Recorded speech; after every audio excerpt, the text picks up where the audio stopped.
see how she does.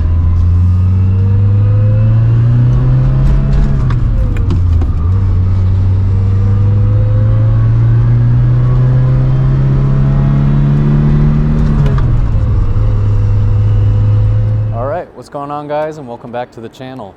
Now today what we're looking at is at a 1983 Ferrari Mondial Quattrovalvole. And I know that does sound like a mouthful, but this was actually kind of an oddball for Ferrari back in the 80s. A 4-seater mid-engine coupe with a 3-liter V8 and a gated 5-speed manual transmission. Now before we get into the video, I did want to make a huge shout out over to Adam over at Soto Moto for giving me this opportunity to review this vehicle for you guys today. So make sure to go check out this car as well as the rest of his inventory, linked down below in the description. And if you're new to the channel, make sure to subscribe for more if you're looking for more car content just like this. But what we'll be doing today is we'll be taking a look at this car in more detail, making sure to look over the exterior as well as the interior and the overall driving experience. So with that being said, let's get into it, shall we? Now when taking a closer look at the Mondial, you're going to see up close that there is badging to let you know that this was actually designed by Pininfarina, which is a famous Italian coach designer founded all the way back in 1930 and are responsible for some of the prettiest Ferraris ever made. Now, of course, when it comes down to looks, this is going to be a very objective thing, but what's nice about the Mondial is it's a very approachable Ferrari. Now, it's not going to be as flashy as something like an F40, but you definitely get all the design cues that were making Pininfarina and Ferrari so famous. Now with the Mondial, when we approach the front of the car, it has this sloping, angular look that makes it still very approachable. And what's nice is this actually serves its purpose as being a trunk.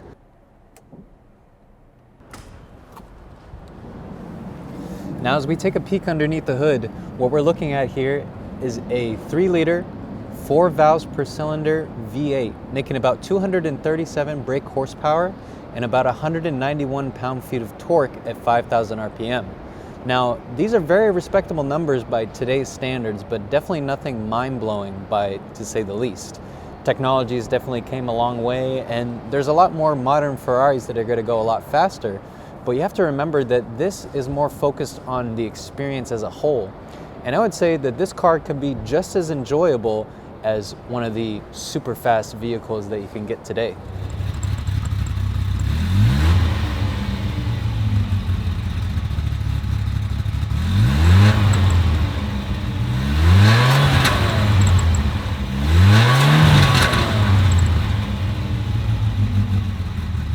Now what's so special is when you step in the interior of the Ferrari is you're going to notice right off the bat that it has a very distinct smell.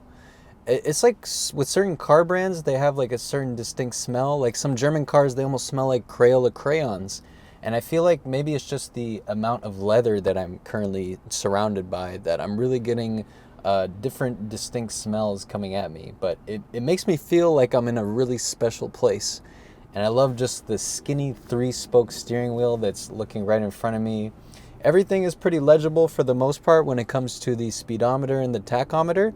It will take a little bit of getting used to knowing that most of the controls are going to be down in the center console. So you definitely don't want to be bringing any sort of refreshments for you, because if you accidentally spill this, you're basically going to ruin all of the electronic controls in this car.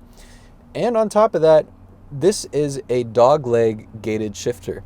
So instead of starting out in first by going to the left and up, going to the left and up is actually going to put you in reverse. And luckily there's a pretty hard lockout, so if you're ever like accidentally driving, it would be pretty difficult to do. But given the nature of most people when they drive a manual transmission are so used to going up and to the left, it's definitely a little bit of a learning curve. Just something to point out there, especially if you've never driven a dogleg manual transmission like this. But I will say that it is so satisfying rowing through the gears in this car.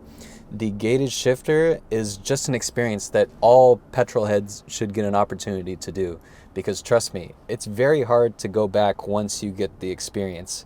It just has like this satisfying click that every time it goes into the gate that you just know that you've made a successful shift. And of course, besides just the surroundings of the leather, I will say that there is a very nice precision in the stitching that I really get to appreciate just on every single panel. And I don't think you're really going to get that from any other vehicle except for, you know, something as premium as a Ferrari. And even though this isn't the most high-end Ferrari that was ever made, it feels very at home. Like once you get used to it, it feels very easy to just hop in and drive, and you really get to enjoy it, right? And I think with even 47,000 miles on the clock, that this car is going to be going for quite some time. And it's much better to see a car that has mileage like this versus something that only has a few thousand miles that basically just sits in a warehouse or in a garage somewhere. Because it really shows you that the previous owner was really getting out and enjoying this car. And I think that's what this car is really going to be catered towards, is somebody that really wants something exclusive like a Ferrari, but is able to use it in, you know, most situations. Even having the opportunity to throw stuff in the back is huge. Now, taking a look at the wheel and tire setup, you're going to notice that this is a much smaller wheel than we're used to on something like a modern Ferrari. But you have to remember at the time that this was a Grand Touring vehicle. So when it has more tire, it's able to be more comfortable. And this is actually on a set of period correct Michelin TRXs. And the TRXs at the time were pretty innovative, but they're definitely not going to be as good as something as we bring it up to the modern day and age.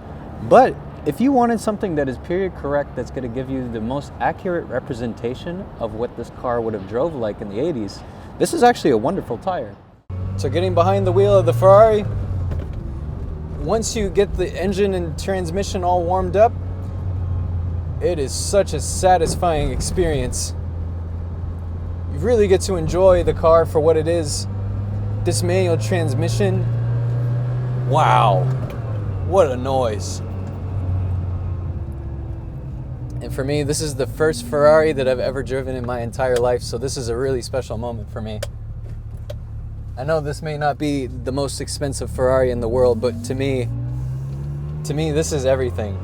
This is why I got into cars, and this is why I enjoy it so much. You could not pay me to take the smile off my face. Let's see how she does.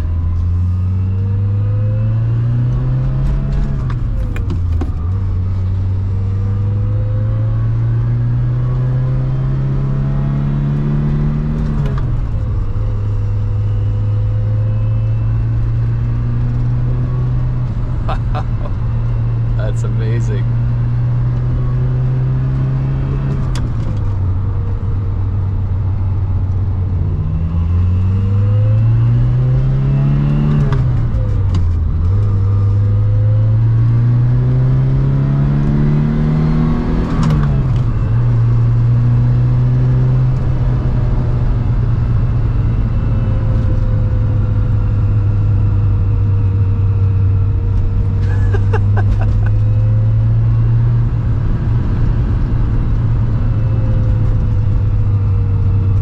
Really loves to rev up to 5,000 RPM.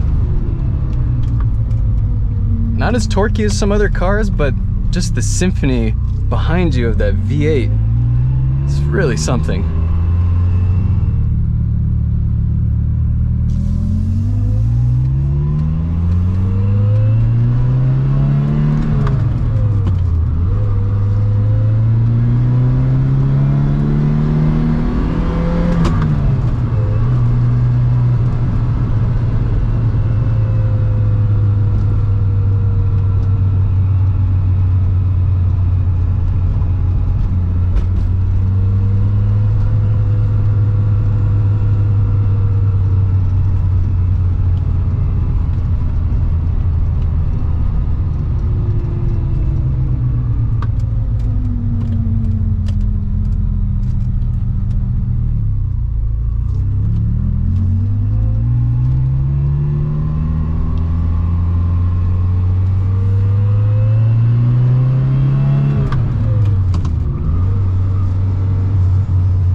Alright guys, thanks for watching, and I'll see you in the next one. Take care.